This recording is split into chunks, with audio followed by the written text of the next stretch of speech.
नमस्कार दोस्तों, भाइयों, प्यारे के साथ साथियों, स्वागत करता हूं आप सभी का दिल्ली मंडी टुडे चैनल पर। आज तारीख हो चुकी है 6 जुलाई 2024 और दिन आज हो गया शनिवार का।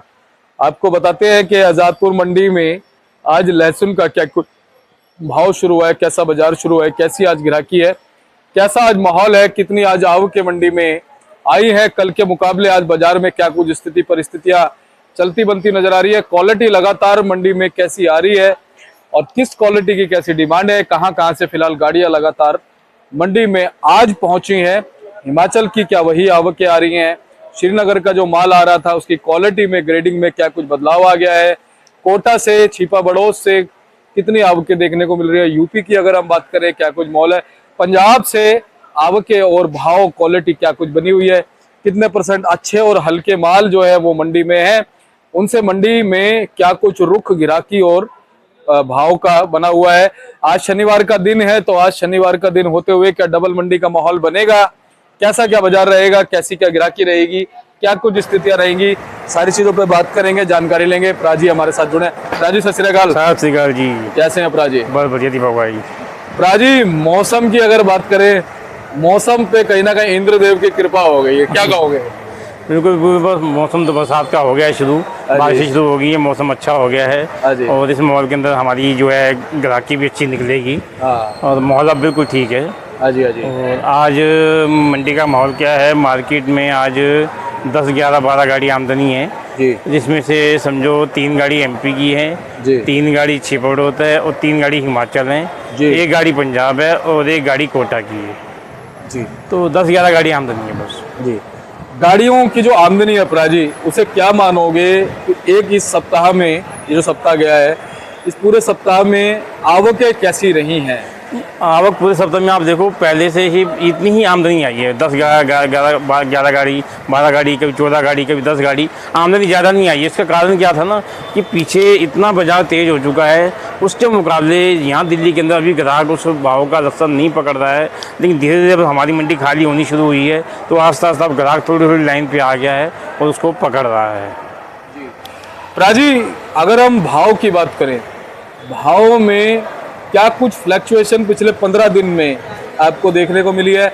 और अब जैसे जुलाई का महीना चल रहा है, त्योहार भी आएंगे, बहुत सारी चीज़ें होंगी, तो अब भाव में क्या कुछ आपको फर्क दिख रहा है? भाव तो जिस हिसाब से माहौल बन चुका है, भाव पीछे इतना तेज़ हो चुका है तो अब मंदी की संभावना भी नज़र नहीं आ रही है, क्योंकि कारण क्या है कि कुछ जो लोगों ने स्टॉक के माल रखे थे उससे थोड़ा हमें लग रहा था कि स्टॉक वाले माल निकलेंगे, पता नहीं क्या होगा, लेकिन गर्मी ज़्यादा होने की वजह से वो माल पड़े पड़े ही सारे ख़राब हो गए।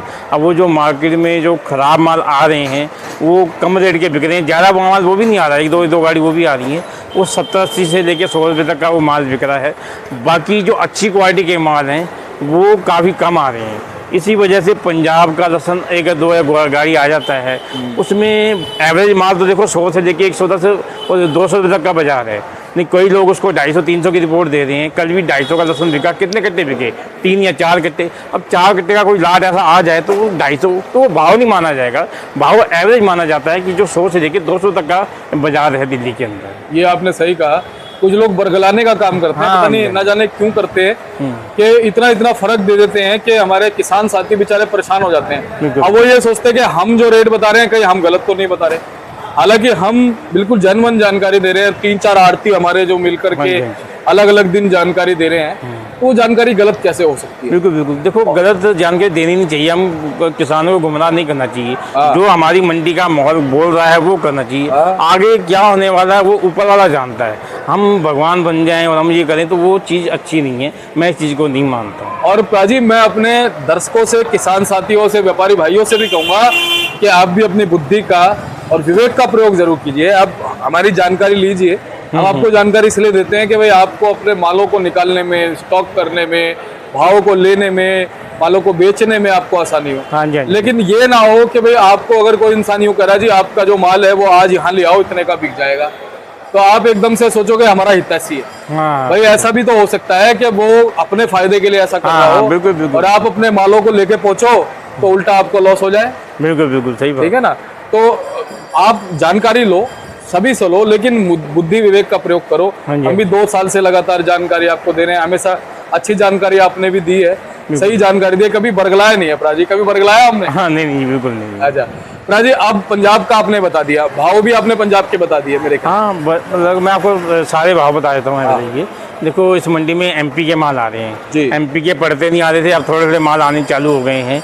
तो क्या माल आ रहे हैं, वो आ रहे हैं मोती गली के माल, बिहारी ब्रांड जिसको हम जवा वाले माल बनाते हैं, वो यहाँ पे बिक रहे हैं 120 से लेके 160, 170, 180 रुपये तक। और ऐसे ही पंजाब का माल मैंने आपको बताया 100, 110 से लेके वो 200 रुपये तक का बाजार है, बढ़िया से बढ़िया माल का।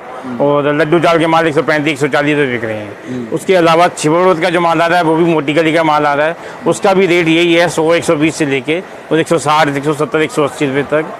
और ऐसे यूपी के माल आ रहे हैं, यूपी का जो जवा आ रहा है वो जवा बिक रहा है 100 रुपये से लेके 130 रुपये तक। अच्छा जवा होगा तो 125, 130 रुपये का बिक जाएगा मोटा जवा, और बाकी एवरेज 100 रुपये बिक रहा है। और जो यूपी के माल हैं उनके पीछे तो बाजार बहुत तेज़ हैं, उसके मुकाबले इस टाइम थोड़ा पर्दा आना मुश्किल लग रहा है, लेकिन फिर भी अब कल से आवक बढ़ेगी है, यूपी की आप माल आएंगे तो वो भी माल ये समझो मीडियम बिक रही है उनकी 110, 115 रुपये, लड्डू बिक रहे हैं 130, 135, 140 रुपये, मोटे उनके बिक रहे हैं 160, 170 रुपये के।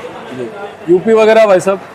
हाँ, यूपी का बता दिया। अच्छा यूपी का बता दिया हाँ, आपने। ओवरऑल जनरल पोजीशन यही बनी है जो यही आपने है, बताई? सब मालूम की एमपी छिपा और इसकी पंजाब की। हाँ, एक हिमाचल का लसन है, हिमाचल का लसन बिक रहा है देखो जी 130-40 रुपये से लेके और 200-220 रुपये तक। पीछे हमने 250 तक की रिपोर्ट दी थी, वो इसलिए रिपोर्ट दी थी कि चाइना बंद हो जाएगा, लेकिन क्या है कि चाइना जो हम सोच रहे थे चाइना तो बंद नहीं हुआ।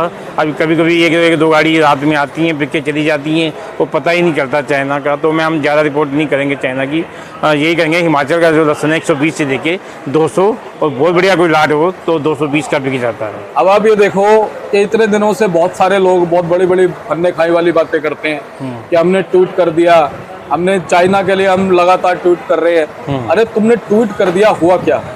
कुछ भी नहीं। आप आवाज उठाओ ना, खाली आपने ट्वीट कर दिया ठीक है, उसको जो भी बड़ा अधिकारी होता है, नेता होता है, उसको पढ़ता है ट्वीट को और उसने जो करना है वो करता है। आप आवाज उठाओ, अगर आप इतनी बड़ी बात करते हो, इतने बड़े नेता हो, आप सड़कों पे निकलो ना। आप थोड़ा सा अपने व्यापार से समय निकाल के, अगर इतने आप हितैषी हो किसानों के, तो अपनी गद्दी छोड़ो थोड़ी देर और निकल करके वो जो पैसे का आपको लालच है ना, थोड़ी किसानों के लिए बात करो। हाँ जी, हाँ जी, आप जाओ किसी मिनिस्टर मंत्री के पास बात करने, जब मैं मानूंगा। आप बड़ी बड़ी बातें करते हो कि हमने ट्वीट कर दिया, ठीक है, और ट्वीट करने से हम लगातार चाइना के लिए, हुआ क्या है आप मेरे को बताओ ना जी, हुआ क्या है? सिर्फ ये बातें जो है ये कहने की बातें हैं प्राजी। हाँ जी, अब आप ये देखो कितने सारे लोगों का नुकसान भी करा दिया। बहुत सारे लोगों को बोला गया आप स्टॉक कर लो दबा करके, बहुत अच्छा भाव हो जाएगा। आज से हमने लगातार पूछा, आपने क्या कहा प्राजी? आपने हमेशा इस चीज को थोड़ा सा ना उससे लिया, आपने कहा देखो दीपक जी अपने हिसाब से स्टॉक करें। हाँ, और गर्मी का माहौल है, इस टाइम स्टॉक नहीं किया जाता और ये टाइम है ही नहीं स्टॉक करने का। आपने बिल्कुल सही, देखो पूछना हमारा फर्ज है, बताना भी आपका फर्ज है, क्योंकि दर्शक ये कहेंगे कि भाई आप इस चीज पे बात नहीं करते। स्टॉक करने का जो सही टाइम है ना वो बरसातों के बाद है। बरसातों के बाद आप स्टॉक करो, कोई दिक्कत वाली बात नहीं, लेकिन गर्मी के माहौल में तुम ये स्टॉक कर दो तो माल कहाँ बचेगा? माल तो खराब होना ही होना है। ये आपने पहले भी बोला था। देखो दीपक जी अभी 50-50 चांस हैं और स्टॉक में नुकसान भी हो सकता है। बिल्कुल करा दिया नुकसान। हाँ जी, कितने सारे लोगों का नुकसान करा दिया। स्टॉक कर लो, स्टॉक कर लो। उस समय जिन लोगों ने स्टॉक किया होगा उन्होंने कहा यार ये तो हमारा बहुत अच्छा मार्गदर्शक है, हमारे को स्टॉक करने के लिए बोल रहा है। अब लोगों का नुकसान हो गया, नुकसान हो गया, सही बात। तो प्राजी मैं तो यही कहूंगा कि हमारे जितने भी दर्शक हैं वो बुद्धि और विवेक का प्रयोग करें। बिल्कुल बिल्कुल, ठीक है, रिपोर्ट देखें, जानकारी लें, लेकिन अपने दिमाग से काम करें। अभी भी जो स्टॉक उनके पास है हिसाब से निकालें। उनको लगता है कि अगर मालों में कमी आ रही है तो उनको तुरंत निकालना जरूरी है। जो अच्छे माल हैं उन्हें रख लें। हाँ रख लें बस। वो और कितने दिन आपके हिसाब से चल सकते हैं प्राजी जो अच्छे माल हैं? अब तो कोई दिक्कत नहीं है, देखो अब बरसातें हो गई, अब तो माल खराब होने के चांस पहले से कम है। मेन गर्मी होती है, जो गर्मी ज्यादा पड़ती है तो माल खराब होते हैं। अब जो माल अच्छे पड़े होंगे वो अब इतनी जल्दी वो माल अब रुक जाएंगे। लेकिन उस समय जो स्टॉक करा दिया तो नुकसान करा दिया ना, नुकसान तो हो ही गया वो तो। अब वो लोग सोचे कि क्या करा है, किसने करा है, कैसे हुआ है, किसकी रिपोर्ट से हुआ है, इस चीज को देखें, क्योंकि हम तो लगातार सही जानकारी देते हैं प्राजी। अब अंत में क्या कहोगे, कैसा कुछ माहौल अभी देखने को मिल सकता है? नहीं, माहौल अब तो ठीक हो गया, बरसातें चालू हो गई हैं, बिक्री भी बढ़ जाएगी। थोड़ी सी है कि अभी ग्राहकी कम क्यों है, क्योंकि हमारा इधर जो लोकल आम हो गया, जामुन हो गई, लीची हो गई, तो आधे से ज़्यादा ग्राहक तो हमारे वो बेचने लगे, क्योंकि ये फली है ना, क्या कहते हैं इसको, ये अपना छोटा सा जो होता है ये माहौल, तो उस ग्राहक वहाँ पे लग गया सारा, तो उसकी भी बिक्री कम है। बाकी अब ये सावन के बाद जो बिक्री ज़बरदस्त खुल जाएगी और माल खूब बिकेंगे, माल भी आएंगे और अच्छे अच्छे माल आएंगे, जो किसानों के अच्छे अच्छे माल हैं वो भी आएंगे, तो अच्छा रेट भी मिलेगा, ऐसी बात नहीं। बाकी जो आने वाले टाइम में क्या होगा वो तो ऊपर वाला जानता है, बाकी जो भी होगा बहुत ही अच्छा होगा। चलिए बहुत बहुत धन्यवाद भाई साहब। एक बार कॉन्टैक्ट नंबर, फर्म का नाम बताएं। हाँ जी, फर्म हमारी है जी त्रिलोक चंद्र एंड सन्स, सब्जी मंडी आज़ादपुर दिल्ली, और कॉन्टैक्ट नंबर है जी 97 11 56 11 67, 98 186 33 352। और मैं तो यही कहूंगा चल चलते कि अंधभक्त ना बने। अभी आप देख रहे हो हाथरस में क्या हुआ। हाँ, बिल्कुल, वहाँ बिल्कुल। अंधभक्तों की वजह से, अंधभक्ति की वजह से 130 लोग मर गए। बिल्कुल बिल्कुल। ठीक है ना, कि भाई चरण रज लेने के लिए लोग जा रहे हैं और ना जाने जीवन में क्या बदलाव आ जाएगा। तो अंधभक्त ना बने। बिल्कुल। आप अगर भक्त बन रहे हो, अपनी आंखों को खुला रखो। आप किसी को भी भगवान मत बनाओ, बस, किसी भी बस, चीज का भगवान मत बनाओ कि वो इंसान भगवान है। भगवान सिर्फ एक ही है, ये वो ऊपर वाला है, जिसने हमें धरती जिसको पे आप भेजा। मानते हो वो आपके लिए, बस वही भगवान है। आप और जिसको भी मानते हो तो वो आपका ही होगा, उसी के ऊपर अटल रहो, उसी के ऊपर विश्वास रखो। जैसे हम अपने गुरुद्वारे जाते हैं, अपने वाहिगुरु को मानते हैं, ऐसे ही जो मुसलमान लोग हैं अपने अल्लाह को मानते हैं, जो हिंदू लोग हैं वो कोई शिव जी को मानता है, कोई कृष्ण जी को मानता है। जो आप जिसको मानते हो उसके ऊपर ही अटूट विश्वास रखो, उस पर ही चलो, और अपनी बुद्धि पे भरोसा, बस बस। ये बहुत जरूरी है। बहुत बहुत धन्यवाद।